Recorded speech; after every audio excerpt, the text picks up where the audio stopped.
c'est important de pouvoir accueillir ce qui se passe pour nos enfants, pour que véritablement leurs émotions leur permettent d'identifier ce qui se passe à l'intérieur d'eux. Mais pour ça, nous avons, nous aussi, à guérir un peu nos émotions pour pouvoir savoir mettre des mots sur toutes ces émotions. Et donc, la réponse à cette question que j'ai commencé tout à l'heure, comment faire en sorte que l'enfant reste lui-même face aux émotions de ses parents, c'est déjà de ne pas avoir de réponse excessive. Si nos émotions sont de véritables émotions, alors oui, l'enfant développe de l'empathie naturellement. Mais si nos émotions sont des crises liées à des décharges de notre amygdale parce qu'on les prend pour un dinosaure, alors évidemment, ça ne peut pas les aider. Et là, c'est vraiment important de s'approcher d'eux et de leur dire « Oh là là, je t'ai fait très peur ». Et au lieu de s'excuser, parce que quelquefois, nous, les parents, on cherche à s'excuser du coup. On a bien conscience que c'était pas top, mais on dit oh, « Excuse-moi, je le ferai plus ». Tu parles. On continue, mais bon. Je le ferai plus, vraiment, c'était pas juste, j'avais pas le droit de faire ça, vraiment, c'est important que, je m'en veux. Non, ça sert à rien, là, on est encore en train de parler de nous. Il a besoin de se libérer, lui. Donc, il a besoin qu'il nous dise « Qu'est-ce que tu t'es dit dans ton cœur quand tu m'as vu crier ? Qu'est-ce que tu as senti à l'intérieur de toi ? Qu'est-ce que ça t'a fait à l'intérieur de toi quand j'ai crié ? Qu'est-ce que tu t'es dit dans ta tête ? » Et si l'enfant nous dit « Eh bien, je me suis dit que tu ne m'aimais pas », on ne va pas lui dire « Oh, mais si je t'aime !» On va lui dire « Oh, ben oui, c'est vrai. Parfois, quand un parent crie comme ça, on peut se dire ça. On se dit dans sa tête, mais tout ce qu'on se dit dans sa tête, ce n'est pas forcément la vérité, mais c'est vrai que juste à ce moment-là, quand j'ai crié, eh bien, je n'arrivais pas à être dans l'amour pour toi. Viens, on va jouer ensemble un petit peu, parce que j'ai envie de retrouver l'amour que j'ai pour toi. On n'a pas à faire semblant. Nos enfants, ils sont humains aussi, et donc tout le monde est humain. On n'est pas perfection, non. L'humanité, on se construit en échangeant, en construisant, en apprenant, en vivant, en traversant des émotions. Et nous enseignons énormément à nos enfants en étant animés d'une très forte émotion, puis en réparant. Parce que du coup, nos enfants, ils nous regardent, ils vont nous imiter. Et ce n'est pas impossible qu'après s'être énervés contre leurs frères, un petit peu plus tard, ils fassent comme nous. Et ils viennent dire qu'est-ce que ça t'a fait quand j'ai crié ? C'est toujours très stupéfiant pour les parents de voir comment les enfants s'approprient tout ce que nous faisons. D'ailleurs, c'est peut-être pour ça qu'ils crient autant, qu'ils disent non, qu'ils s'opposent, parce que nous n'arrêtons pas. Quand ils ont 2 ans, souvent, ils font ce qu'on appelle la période du non. Mais nous, on fait quoi depuis qu'ils ont 1 an ? Tant qu'ils étaient dans nos bras, ça allait. Puis, on les a posés par terre, et là, dès qu'ils bougeaient, non, non, non, touche pas à ça, non, non, non. Donc, on les farcit de non, et après, on attend qu'ils disent autre chose que non. Non, nos enfants, ils nous imitent. Nos enfants apprennent ce que nous leur enseignons. Et donc, si nous voulons qu'ils se développent, nous avons tout intérêt à leur enseigner ce qui va les aider à se construire. Je n'ai pas lu les questions, mais j'ai répondu là à une dizaine de questions que j'ai vues. J'en tire une dernière.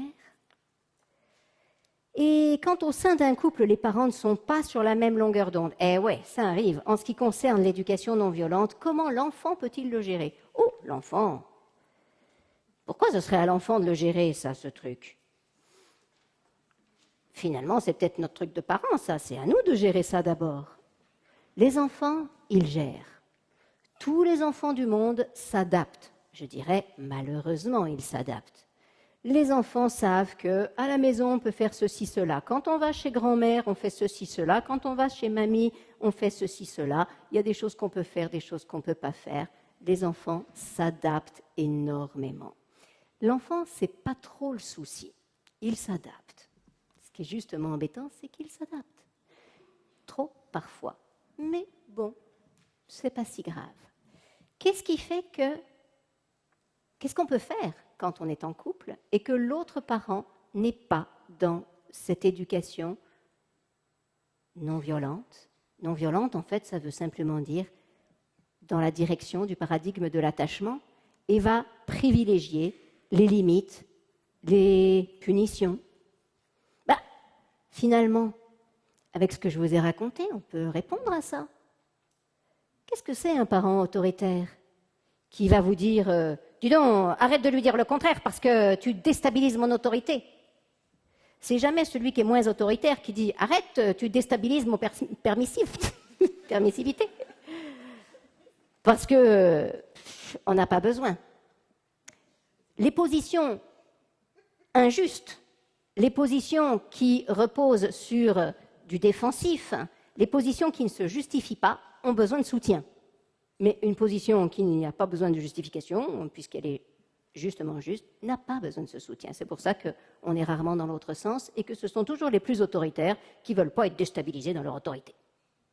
Et oui, parce que c'est fragile, tellement fragile qu'il ne faut pas que ça s'écroule. Mais justement, mesurons ça. Mesurons combien c'est fragile. Et combien, en fait, en réalité, cet homme ou cette femme qui cherche à être autoritaire est en réalité tout simplement en train de vivre une détresse intense dans son cerveau. Ça veut dire que l'amygdale sonne sans arrêt dans son cerveau. Ça veut dire qu'elle a tendance à identifier l'enfant comme un ennemi qu'il faut dresser. Elle a tendance à revivre sa propre histoire dans la situation. Donc clairement, elle n'a pas besoin de notre jugement. Elle n'a pas besoin qu'on lui remette dans le droit chemin. Elle n'a pas besoin qu'on lui explique comment il faut faire avec les bouquins d'Isabelle. Elle n'a pas besoin qu'on lui fasse la leçon. Elle a juste besoin d'être entendue, comprise et qu'on calme son amygdale. Donc, la réaction, quand vous avez un autre parent qui est trop autoritaire, c'est d'aller lui faire un câlin. Évidemment, il va vous rejeter. Mais arrête! Surtout que ça le met en stress. N'oubliez pas. S'il est autoritaire, c'est parce que justement, ses parents ne lui ont pas donné cet attachement. Donc, plus vous allez essayer de lui donner de l'attachement, plus il va vous rejeter parce qu'il a peur. Donc, il va falloir s'adresser à lui tout doucement. Et donc, en premier, avant de le prendre dans les bras, on va le regarder avec un œil tendre. C'est pas facile parce qu'on a l'impression qu'il fait mal à notre enfant. Mais les enfants sont beaucoup plus solides qu'on ne croit. Ça n'est pas juste une punition, un cri qui va les déstabiliser à jamais. Soyez un petit peu plus calmos. Nous, ça nous a fait mal parce qu'on a reçu des tonnes de trucs. Mais tranquille. Il est un peu dur, ok. Je me calme à l'intérieur et je le regarde avec tendresse. Et je veux lui dire quelque chose du style « C'est vraiment dur, hein, de voir Thomas qui ne veut pas manger sa viande. » C'est-à-dire, je fais de l'empathie. Au début, ça va le déstabiliser un petit peu. Mais voilà, c'est la seule chance que nous avons de pouvoir faire que petit à petit, son cerveau se calme, son cœur s'ouvre. Parce qu'on ne peut que fermer son cœur quand le cerveau est sous stress. Notre objectif, c'est donc calmer le cerveau pour que le cœur puisse s'ouvrir et qu'on puisse vivre des meilleurs moments tous ensemble, en famille. Ça va beaucoup trop vite, la vie avec un enfant.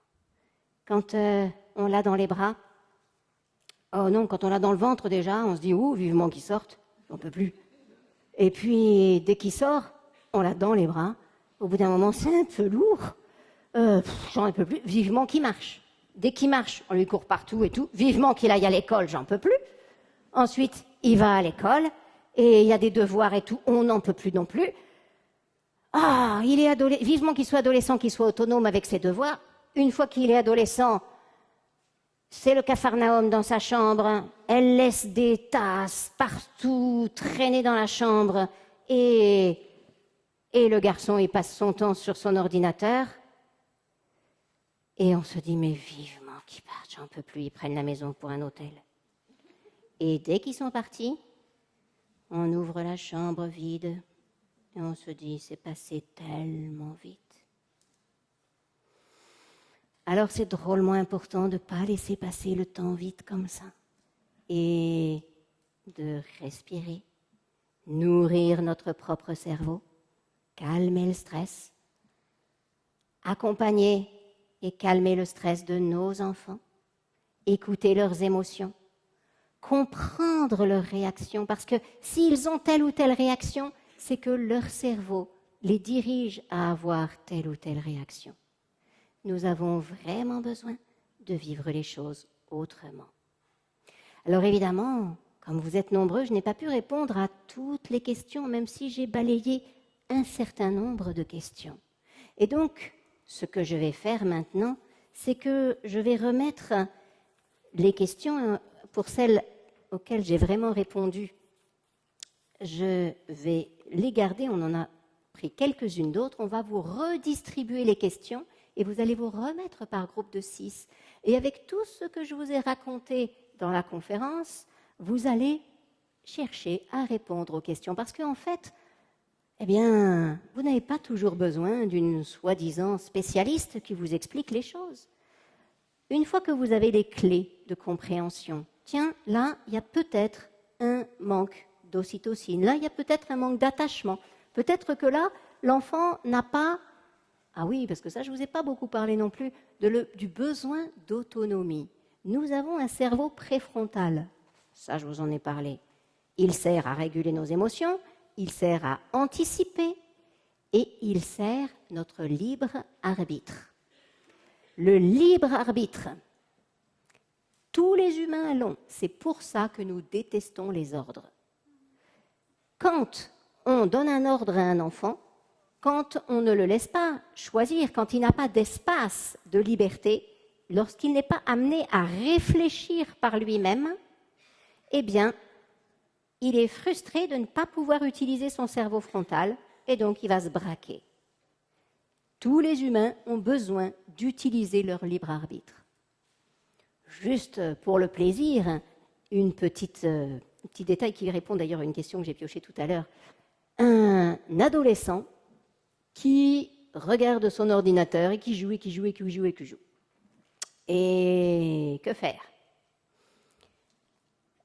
Un jour, j'ai eu un fils, enfin toujours d'ailleurs, mais un jour il a eu 14 ans.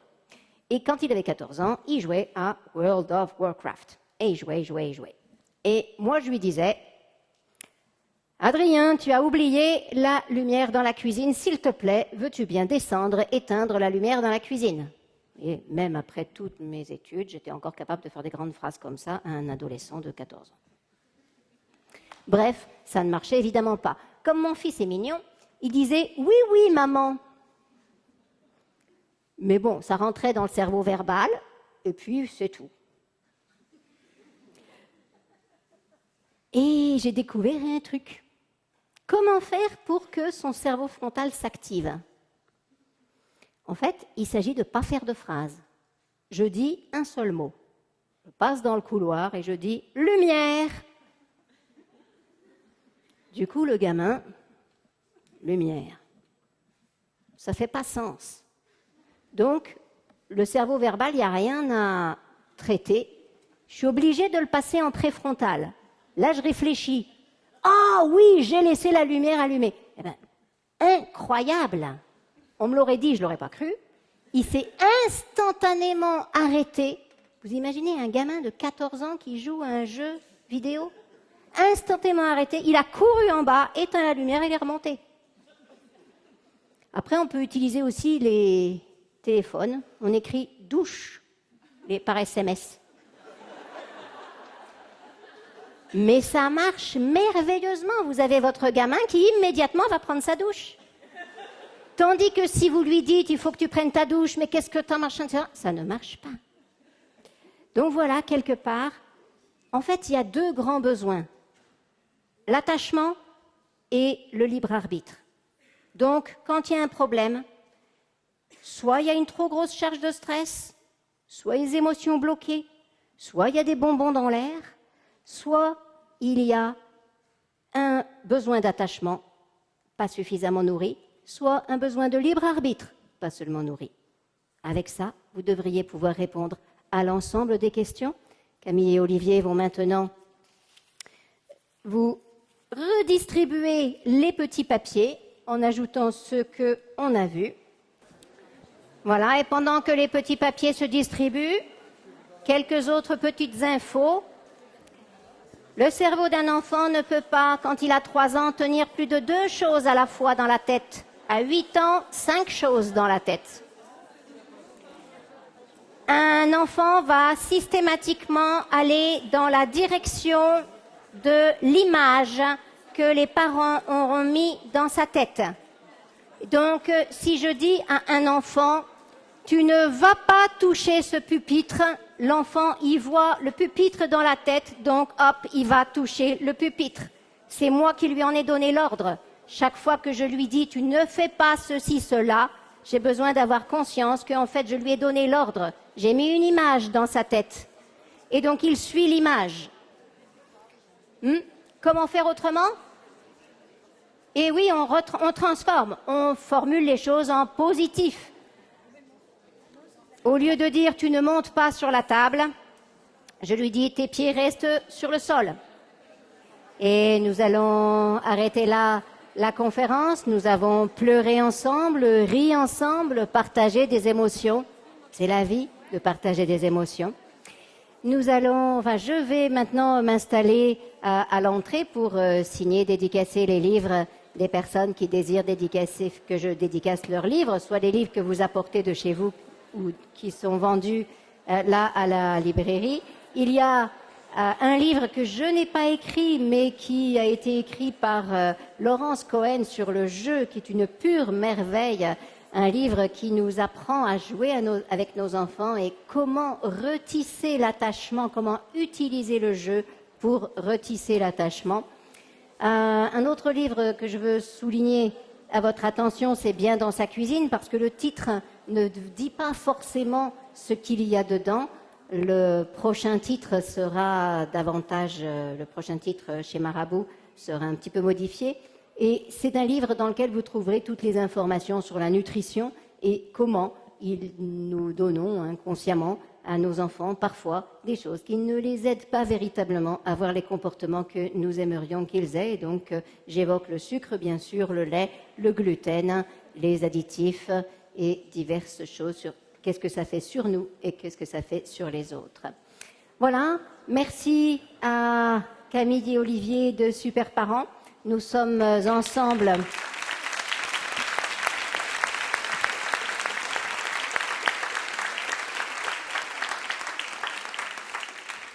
Nous travaillons ensemble à un programme parce que c'est pas si simple au quotidien d'accompagner nos enfants et donc nous faisons ensemble un programme vidéo qui sera bientôt, qui commence d'ailleurs à pouvoir être acheté pour pouvoir vous accompagner. On est en train de le construire pour vraiment accompagner davantage au jour le jour toutes nos réactions. Et puis, vous êtes les bienvenus à Aix-en-Provence chez moi. L'avion, c'est pas trop cher quand on s'y prend suffisamment à l'avance pour aller jusqu'à Marseille, pour faire un stage sur la grammaire des émotions, pour apprendre à faire la différence entre une émotion qu'on a à écouter et puis une réaction émotionnelle qu'il vaut mieux pas écouter parce que sinon elle se renforce. Il y a beaucoup de choses que nous avons tous à apprendre sur nos émotions parce qu'on nous a rien dit tellement à l'école, en tout cas peut-être à vous, mais moi on m'a pas dit grand-chose à l'école.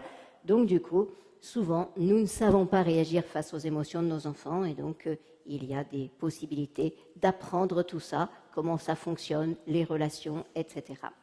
Merci beaucoup de ce moment partagé.